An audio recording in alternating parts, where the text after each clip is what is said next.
Okay, so for the collective energy reading today, I was kind of led into it with the intention of just pulling like one, two, maybe three cards. A full spread came out, so obviously there's a big message for the collective today. So we start off with the ever unfolding rose. This is basically saying that the energies that are happening, the shifts, if anything's falling away, if it seems like bad things are kind of falling in your life right now, they're happening not to you. It's not from a victim point of view. They're actually happening for you, because we're going to see everything that you may think right now is bringing you down or a negative thing is actually going to turn positive in the future. You'll see that it was actually the universe's way of guiding you to your soul purpose. After that, we have boundaries. What do we need? Where do you need to establish better boundaries? So with this card, I'm feeling like the collective needs to understand that a lot of us are very empathic, and so we kind of absorb the energies of everybody around us, and as much as we kind of like doing that, it's not necessarily the best thing, because then it's impacting our own energy field and letting our positive energies be sucked out. So I think this is a advice to figure out who in your life you need to kind of protect your energy when you're around. Not saying don't see them, cut them out of your life, but who do you need to protect yourself when you're around? Next, we have trust your path. If you knew you would be supported, what would you do? Again, I know that we're being divinely guided and supported right now with so many people looking out for us, but we just can't necessarily see them yet. Some people have the ability to make first contact. Some people are still raising their vibration. But this is saying you have to have trust in the universe. Even if right now you are kind of iffy about the things that I'm saying, or iffy about the Ascension energies, iffy about any of this esoteric type of stuff, just trust. Do whatever you would do if you knew that you were backed up by an entire army of angels, because you literally are. So break the chain. Right now the earth is going through a lot of transformation. We need to break the chains from history. We need to essentially, like the card says, rewrite our own future. There's a lot of healing going on in the earth right now. I'm feeling that the divine feminine, the divine masculine are both healing right now. They're working on breaking out of these patterns, karmic ties, karmic partnerships.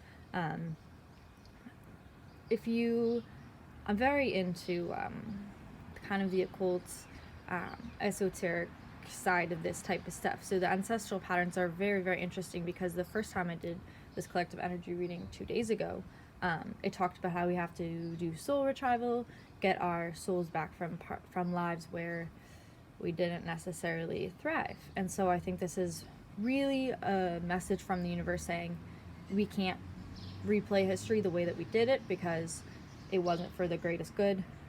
We have to rewrite the future now. And don't dim to fit in. I believe this is really saying that we aren't meant to fit in. We aren't meant to all fit into this like little cubic, this is what you're supposed to look like, this is what you're supposed to do. That's social conditioning, right? Don't dim yourself in order to fit into social conditioning. You don't want to be conditioned. You want to be working on your own path. And I feel like if you're working on your own path, then you can learn how to step up and lead, because I feel like any light workers, so like if you're even resonating with this video right now, you clicked on this video, you follow my Instagram account, anything, it means you're a light worker, you're a starseed, and you're being called to step up and lead. You're supposed to get into that emperor, empress energy. Your gender doesn't matter. You're supposed to help lead this planet into light and love, because where you're from before is light and love, and you understand that raising your own vibration and humanity's vibration is very, very important. And again, we have get grounded. So this is talking about the empaths of the group who may be watching this.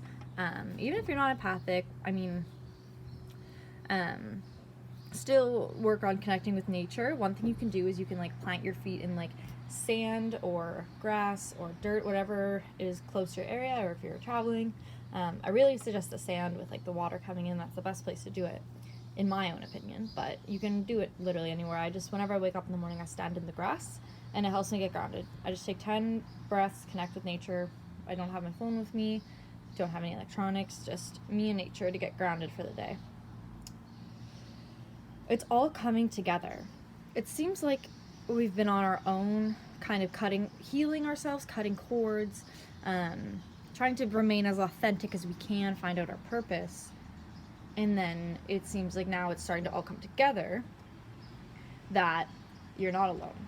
You're not going through this together. That there is a soul tribe coming to you. There are other people on this planet that feel exactly like you. There are other people on this planet that share the same dreams and desires for the planet as you. We're not alone. We're not alone is the biggest calling I'm feeling from this, especially with the space and like Sedona in the background. All I can hear is, we're not alone. Call in your soul tribe. You don't have to do it alone. Again, we're not alone. Going back, this is literally saying soul tribe, call in your tribe. Like this is a direct message from the universe that as a collective, we should start manifesting our soul tribe. We need to start manifesting, coming into contact with each other so we can create with each other and spread this love and light. I really think we need to unite as a collective energy. We need to have like, I don't know, I'm going to come up with something about that because this kind of like gave me like a little download. So yeah, call in your soul family. Again, the water and the beach with the grounded. This is really showing like polarity, like light and dark. 3D, like we're going out of this 3D concept into this more 5D thing because we finished the reading with birthing a new age, birthing new creations, dreaming a world into being. So this is so with this last card, it's essentially taking everything that we went through, that it's not happening to us. It's getting out of the victim mentality, setting up boundaries, trusting our path, rewriting the future, creating a new future, getting grounded, calling in our soul tribe. Once we all unite as a group, as instead of me, once we unite as a we can birth this new age. We can dream it up and manifest it as a collective. And that's already happening. However, I would like to share the awareness, because the more people that are aware to this, the more effective the manifestation of world peace, galactic peace is going to be. So I hope you enjoyed this reading. Take what resonates with you. And again, this is for collective, so not everything is going to fit for every single person. If it did, that's great.